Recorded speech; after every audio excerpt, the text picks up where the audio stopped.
ಈಗ ಡಿ.ಕೆ. ಶಿವಕುಮಾರ್ ಅವರ ಪಟ್ಟಾಭಿಷೇಕಕ್ಕೆ ಒಂದ್ ಕಡೆ ಕೌಂಟ್ ಡೌನ್ ಶುರುವಾಗಿದೆ. ಅದಕ್ಕೆ ಮುಹೂರ್ತ ಕೂಡ ಫಿಕ್ಸ್ ಆಗಿದೆ. ಸೋಮವಾರವೇ ಸಿಎಂ ಆಗಿ ಡಿ.ಕೆ. ಶಿವಕುಮಾರ್ ಪದಗ್ರಹಣ ಲೋಕಭವನದಲ್ಲಿ ನಡೆಯಲಿದೆ. ಪ್ರಮಾಣ ವಚನ ಕಾರ್ಯಕ್ರಮ ಸೋಮವಾರ ಸಂಜೆ ಗೋಧುಳಿ ಲಗ್ನದಲ್ಲಿ ಪದಗ್ರಹಣಕ್ಕೆ ಸಿದ್ಧತೆ ನಡೀತಾ ಇದೆ. ನಾಳೆ ಸಂಜೆ ಶಾಸಕಾಂಗ ಪಕ್ಷದ ಸಭೆ ಕರೆಯುವಂತ ಸಾಧ್ಯತೆ ಇದೆ. ಸಭೆಯಲ್ಲಿ ಸಿಎಲ್ಪಿ ನಾಯಕನಾಗಿ ಆಯ್ಕೆ ಆಗಲಿದ್ದಾರೆ ಡಿ.ಕೆ. ಶಿವಕುಮಾರ್. ಬಳಿಕ ಸಿಎಂ ಗದ್ದುಗೆ ಏರೋದಕ್ಕೆ ರೆಡಿ ಆಗ್ತಾರೆ ಡಿ.ಕೆ. ಶಿವಕುಮಾರ್.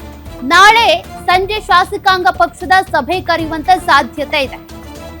ಆ ಸಭೆಯ ಸಂದರ್ಭದಲ್ಲಿ ಸಿಎಲ್ಪಿ ನಾಯಕನನ್ನ ಶಾಸಕಾಂಗ ಪಕ್ಷದ ನಾಯಕನನ್ನಾಗಿ ಡಿ.ಕೆ. ಶಿವಕುಮಾರ್ ಅವರನ್ನ ಆಯ್ಕೆ ಮಾಡಲಾಗುತ್ತೆ.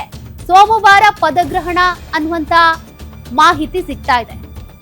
ಡೀಟೇಲ್ಸ್ ಕೊಡ್ತಾ ಇದ್ರು ವೀರೇಶ್ ದಾನಿ.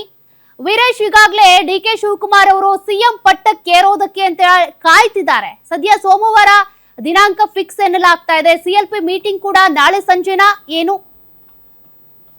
ಸೌಖ್ಯ, ಡಿ.ಕೆ. ಶಿವಕುಮಾರ್ ಅವರು ಹಲವು ವರ್ಷಗಳಿಂದ ಅಂದರೆ ಕಳೆದ 6 ವರ್ಷಗಳಿಂದ ಕಾಯ್ತಾ ಇದ್ದಂಥ ಶುಭಗಳಿಗೆ ಶುಭ ಕಾಲ ಮತ್ತು ಶುಭ ಮುಹೂರ್ತ ಇದೀಗ ಕೂಡಿ ಬಂದಿರುವಂಥದ್ದು.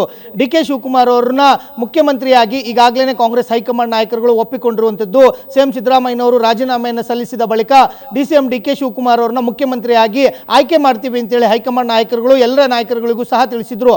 ಆ ಹಿನ್ನೆಲೆಯಲ್ಲಿ ಈಗಾಗಲೇ ಸಿದ್ದರಾಮಯ್ಯನವರ ರಾಜೀನಾಮೆ ಅಂಗೀಕಾರ ಆಗಿರೋ ಹಿನ್ನೆಲೆಯಲ್ಲಿ ಡಿ.ಕೆ. ಶಿವಕುಮಾರ್ ಅವರು ಮುಖ್ಯಮಂತ್ರಿಯಾಗಿ ಪ್ರಮಾಣ ವಚನ ಸ್ವೀಕಾರ ಮಾಡಲಿಕ್ಕೆ ಎಲ್ಲ ರೀತಿಯಾದಂತಹ ಸಿದ್ಧತೆಗಳನ್ನು ಮಾಡ್ಕೋತಾ ಇರುವಂತದ್ದು.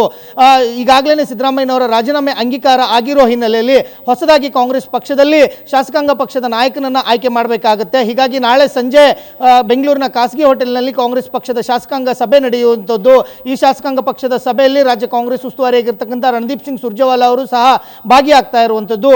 ಎಲ್ಲ ಕಾಂಗ್ರೆಸ್ ಶಾಸಕರುಗಳು ಸಿಎಲ್ಪಿ ಸಭೆಯಲ್ಲಿ ಭಾಗಿಯಾಗಿ ಹೊಸದಾಗಿ ಕಾಂಗ್ರೆಸ್ ಶಾಸಕಾಂಗ ಪಕ್ಷದ ನಾಯಕರನ್ನ ಆಯ್ಕೆ ಮಾಡ್ತಾರೆ. ಅಲ್ಲಿ ಸಿಎಂ ಡಿ.ಕೆ. ಶಿವಕುಮಾರ್ ಅವ್ರನ್ನ ಶಾಸಕಾಂಗ ಪಕ್ಷದ ನಾಯಕನಾಗಿ ಆಯ್ಕೆ ಮಾಡಿದ ಬಳಿಕ ಹೈಕಮಾಂಡ್ ನಾಯಕರುಗಳು ಡಿ.ಕೆ. ಶಿವಕುಮಾರ್ ಅವರಿಗೆ ಮುಖ್ಯಮಂತ್ರಿಯಾಗಿ ಪ್ರಮಾಣ ವಚನವನ್ನು ಸ್ವೀಕಾರ ಮಾಡಲಿಕ್ಕೆ ಒಂದು ಗ್ರೀನ್ ಸಿಗ್ನಲ್ ಅನ್ನು ಕೊಡುವಂಥದ್ದು. ಹೀಗಾಗಿ ಸೋಮವಾರ ಡಿ.ಕೆ. ಶಿವಕುಮಾರ್ ಅವರು ಮುಖ್ಯಮಂತ್ರಿಯಾಗಿ ಪ್ರಮಾಣ ವಚನವನ್ನು ಸ್ವೀಕಾರ ಮಾಡಲಿಕ್ಕೆ ಎಲ್ಲ ರೀತಿಯಾಗಿ ತಯಾರಿಗಳನ್ನು ಮಾಡ್ಕೋತಾ ಇರುವಂಥದ್ದು. ಸೋಮವಾರ ಸಂಜೆ ಲೋಕಭವನದಲ್ಲಿ ಗೋಧುಳಿ ಲಗ್ನದಲ್ಲಿ ಆ ಮುಹೂರ್ತದಲ್ಲಿ ಅವರು ಮುಖ್ಯಮಂತ್ರಿಯಾಗಿ ಪ್ರಮಾಣ ವಚನವನ್ನು ಸ್ವೀಕಾರ ಮಾಡಲಿಕ್ಕೆ ಮುಂದಾಗ್ತಾ ಇರುವಂಥದ್ದು.